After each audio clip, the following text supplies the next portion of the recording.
एक ऐसा सवाल जिससे मेरा पूरा डीएम भरा हुआ है। और वो सवाल ये होता है कि यार आर्यन, आप मोटिवेट करते हो कि पोर्टफोलियो अच्छा होना चाहिए, आप मोटिवेट करते हो कि एक स्किल अच्छे से आनी चाहिए। उस बंदे का क्या जिसके पास पोर्टफोलियो भी अच्छा है, उसके पास स्किल भी अच्छा है, लेकिन फिर भी उसको क्लाइंट नहीं मिल पा रहा, वो बंदा क्या करे? मैं आज ना आपको एक ऐसा इजीएस्ट तरीका बताऊंगा जो मैं पिछले 4 सालों से यूज कर रहा हूँ और मुझे हमेशा हमेशा गारंटीड इस तरीके से क्लाइंट मिलता है। और ये चीज आपको किसी भी और यूट्यूबर ने नहीं बताया हुआ। मैंने देखी हुई है इसी टॉपिक पे बहुत सारी वीडियोस। वो लोग क्या करते हैं, एक जेनेरिक चीज आपको बता देते हैं। वो बोलते हैं कि भाई इस वेबसाइट पे जाओ, आपको लीड्स मिल जाएंगे, उनको ईमेल करना शुरू करो, कोल्ड मैसेजेस करना शुरू करो, फिर आपको रिस्पॉन्स मिलता ही नहीं है। सबसे बड़ी गलती ये होती है कि आप किसी बिजनेस को रीच आउट करते हो। भाई बिजनेस वाला जो बंदा होता है ना, they always recommend to work with any company B2B काम करने के लिए जो ऑलरेडी नोन है, ठीक है। वो किसी भी एक फ्रीलांसर के साथ काम नहीं करना चाहता है। तो वहां पे आप अपना बिल्कुल ही अपनी पॉसिबिलिटी खत्म कर रहे हो, वहां पे अपना टाइम वेस्ट कर रहे हो और कुछ नहीं कर। अपने लिए चीजों को आसान रखो। और the reason behind you are watching my video right now is कि आपने जितने भी टॉपिक्स पे ये वीडियो देखी है उससे कोई फायदा नहीं हुआ आपको, एज सिंपल एज दैट।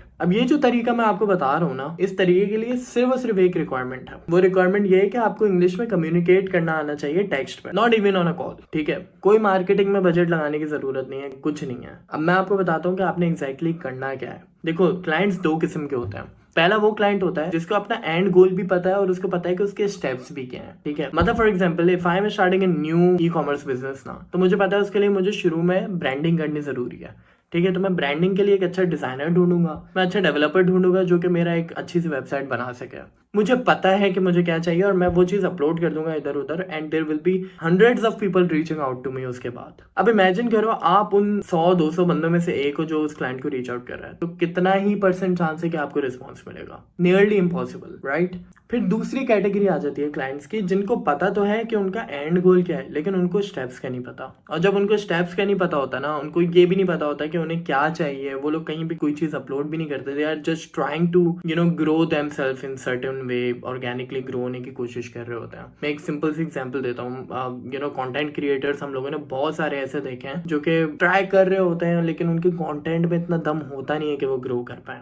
अब वो कंटेंट कुछ भी हो सकता है, वो व्लॉगिंग हो सकती है, वो गेमिंग हो सकती है, वो कुछ भी हो सकता है। ऐसे हजारों लाखों आपको कंटेंट क्रिएटर्स मिल जाएंगे जो बैठ के कोशिश कर रहे हैं। हमारे जो टारगेट क्लाइंट होंगे ना, जिनको हमें हैंड करना है, वो ये दूसरी कैटेगरी वाले होंगे। क्यों? क्योंकि इनको कोई ऑलरेडी रीच आउट नहीं कर रहा है, इन्होंने कहीं पे अपनी कोई रिक्वायरमेंट नहीं डाली हुई। जब आप एक बंदा बन के जाओगे ना इनके सामने और आप इनको बताओगे कि भाई तुम्हारे लिए ये रिक्वायर्ड है, तुम उसको पाथ दिखाओगे, तो वो इंटरेस्ट लेगा उस चीज के अंदर और वो फिर तुम्हारे साथ काम करेगा। 90% अगर सारी चीजें अच्छे से चली गई तो वो तुम्हारे साथ काम करेगा। करना क्या है, हमें 4 मेन कंट्रीज को फॉलो करना है। हमें क्लाइंट्स 4 कंट्रीज के चाहिए। पहला UK, US, Canada and Australia. Why these 4 countries? क्योंकि जो कंटेंट क्रिएटर्स और जो स्टार्टअप ओनर्स होते हैं ना, इन चारों कंट्रीज में सबसे ज्यादा होता है, ठीक है। एंड इन चारों कंट्रीज की करेंसी पावर भी बहुत ज्यादा है। मतलब कि अगर ये आपको कम पैसे भी पे करेंगे इन डॉलर, जो उनकी करेंसी है, वो पीकेआर में कन्वर्ट होकर इवेंचुअली आपके पास एक डिसेंट अमाउंट आएगी। तो पिचिंग के वक्त भी आपको कोई टेंशन नहीं होगी। अब स्टेप 1 क्या है, तरीका क्या है? आप सिंपली जाओगे इंस्टाग्राम पे। इंस्टाग्राम हम सबके पास होता है। वहां पे सर्च पे लिखोगे न्यू स्टार्टअप इन यूएस या फिर इन ऑस्ट्रेलिया, इन यूके या फिर इन कनाडा, ठीक है। आपको एक एक करके सर्च करना है, या फिर कंटेंट क्रिएटर्स के बारे में सर्च करना है फ्रॉम दीज पर्टिकुलर प्लेसेस। अब आपके सामने बहुत सारे लोगों के पोस्ट आ जाएंगे वहां पे, ठीक है। आपने कोई अकाउंट चूज नहीं करना सर्च पे,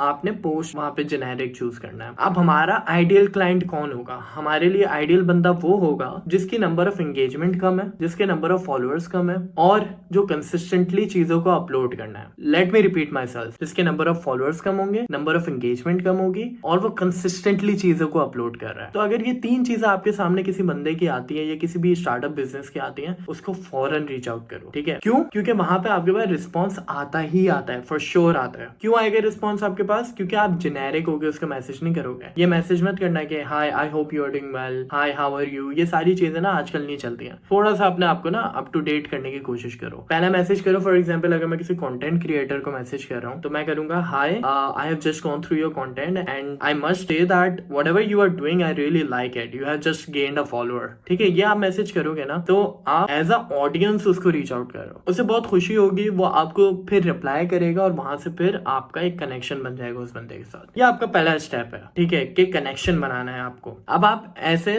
10, 15, 20 जितने भी लोगों को आप रीच आउट कर सकते हो इन डेली बेसिस आप करो। जितने ज्यादा बंदों को रीच आउट करोगे उतने ज्यादा रिस्पॉन्स आएंगे आपके पास, उतने ज्यादा चांसेस होंगे कि आप उस क्लाइंट को क्लोज कर पाओगे। अब उस बंदे को ना डायरेक्टली ये मत बताओ कि तुम क्या करते हो, अभी उसको यही समझने दो कि भाई तुम एक उसके ऑडियंस हो, तुम एक उसके फॉलोअर्स हो, और now you are just talking to that person. अब आपका गोल ये है कि उसको ना आपको दोस्त बनाना है अपना, कि इतना अच्छा दोस्त कि एक बॉन्डिंग बन जाए, एक ट्रस्ट बन जाए। I know it's going to take some time, लेकिन भाई ये होता है पक्का काम जहाँ आप जड़ों से काम करते हो। ठीक है, अगर आप किसी बंदे को रीच आउट करो और डायरेक्टली उसके बोलते हो ना कि भाई मैं ये हूँ, तो वो ये समझता है कि यार मुझे नहीं करवाना, मतलब I don't know who he is, I don't know, मतलब वो ट्रस्ट नहीं कर पाते ऑनलाइन इस तरीके से। तो आपको पहले ट्रस्ट डेवलप करना पड़ेगा। मिनिमम 7 से 10 दिन ना उस बंदे से सिर्फ और सिर्फ बात करो। और रिमेंबर, आप एक साथ एक बंदे से बात नहीं कर रहे हो, आप 5, 6, 10 जितने भी बंदों का रिस्पॉन्स आपके पास आया, आप उन सब लोगों से बात कर रहे हो। मैं अगर आपको रेशियो बताऊं ना अपना, पिछले 4 साल से मैं ये चीज कर रहा हूँ, अगर मैं किसी भी 10 बंदों को रीच आउट करता हूँ ना, उनमें से 7-8 बंदों का मेरे पास रिस्पॉन्स आता ही आता है। अब यूजुअली ये होता है कि इंस्टाग्राम पे जब आप किसी को डायरेक्टली डीएम करते हो ना, तो वहां पे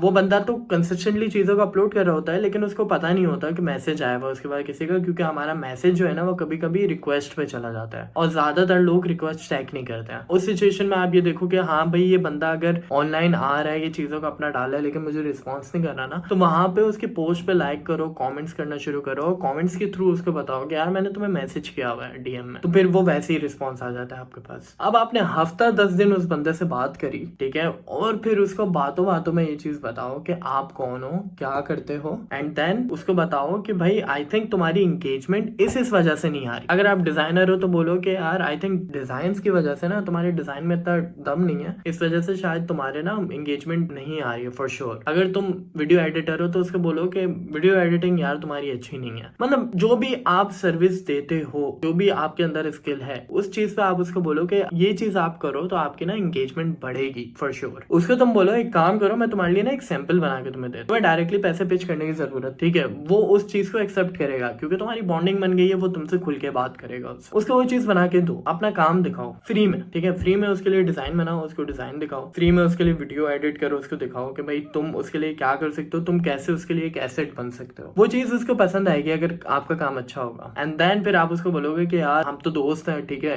मैं यूजुअली वैसे क्लाइंट्स के साथ काम करता हूँ, ये मेरा साइड हसल है, लेकिन ये है कि I can help you in that of course, क्योंकि इसमें मेरी मेहनत लगेगी। तो एक काम करते हैं कि जितना मैं नॉर्मली कोट करता हूँ ना लोगों को, मैं उससे काफी कम में तुम्हें चार्ज कर लेता हूँ, और मैं तुम्हें ये चीज बना के दे देता हूँ, तुम खुद देखना, इससे ना तुम्हारी एंगेजमेंट बहुत सिग्निफिकेंटली हाई होगी। वो इस चीज को एग्री करेगा, ठीक है। उसके बाद अगर उसको काम आपका अच्छा लगा, आपके बीच में बात हो गई है, तो उसके बाद फिर तुम उसको कोटेशन दोगे, उसको तुम मिनिमम कोटेशन दोगे। ये मत सोचना कि यार बात करने में ज्यादा अमीर लग रहा है, ये क्या पता हाई पैसे देते हैं, ज्यादा पैसे देते हैं, तुम्हें ये चीज नहीं सोचनी है भाई, तुम्हें अपना सोचना है, तुम्हें अपनी रिकरिंग एक अमाउंट क्रिएट करनी है, ठीक है। ज्यादा से ज्यादा $200-300 मैक्सिमम उसको रिकमेंड करो कि भाई इतने पैसों में ना मैं तुम्हें मंथली के हिसाब से इतने डिजाइन बना के दूंगा, इतनी वीडियो बना के दूंगा, या ऐसी वेबसाइट बना के दूंगा। वो बोलेगा ठीक है, क्योंकि अच्छा मैं इसमें ये नहीं बोलूंगा कि 100% क्लाइंट आपके पास आएगा, क्या पता कोई ना आए, क्या पता कोई आ जाए। मैं अगर अगेन अपने रेशियो से बात करूं, अगर मैं 10 बंदों को रीच आउट करता हूं तो 8 बंदों से मेरा कांटेक्ट होता है, और 3 से 4 क्लाइंट्स मैं जो है क्लोज करता हूं। तो आउट ऑफ 8 क्लाइंट्स 3 से 4 क्लाइंट क्लोज करना मतलब 50% आपका क्लाइंट पे कर रहा है आप, and this is a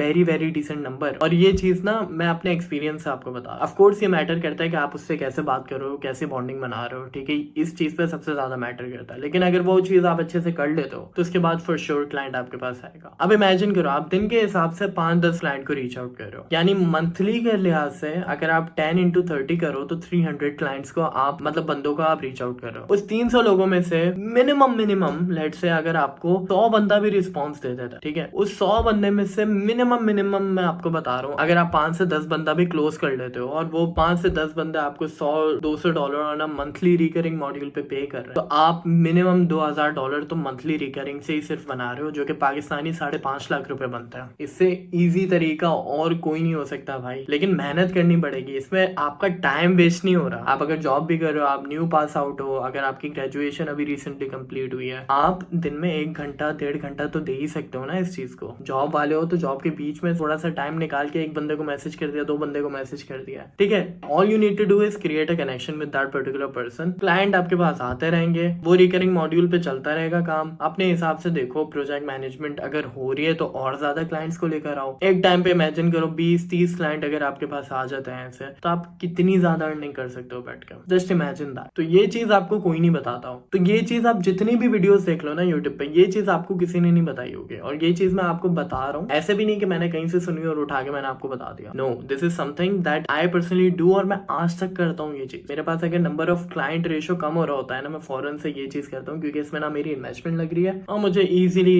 1-2 client तो मिल ही जाते हैं यार। तो ये ट्राई करके देखो। माई डीएम्स आर ऑलवेज ओपन, ठीक है। मुझे बहुत अच्छा लगेगा अगर ये चीज आप ट्राई कर रहे होगे, और इसमें अगर कोई भी सजेशन आपको चाहिए होगी ना, तो मुझे ये होगा कि एटलीस्ट अब थोड़ा सवाल चेंज हुआ है। अब बजाय इसके कि आप मुझसे ये पूछ रहे हो कि यार क्लाइंट कैसे लेकर आए, मुझे ये होगा कि at least now you are trying, and now उस तरीके के बीच में आपको कोई हेल्प चाहिए और उसमें मैं आपको हेल्प करूंगा, और इंशाल्लाह ताला you will get the client from there. तब तक के लिए अपना ख्याल रखो, मिलते हैं फिर नेक्स्ट वीडियो में।